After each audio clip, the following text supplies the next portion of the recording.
Magluto tayo ng sweet and spicy adobong tahong.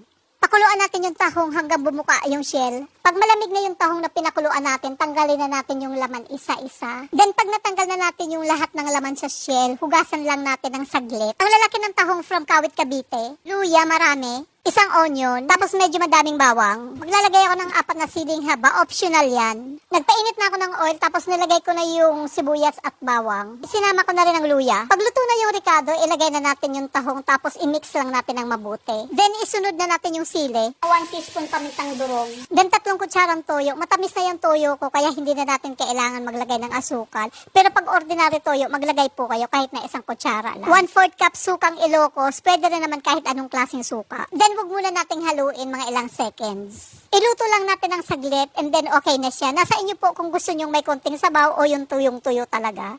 O tara na, kain na lang!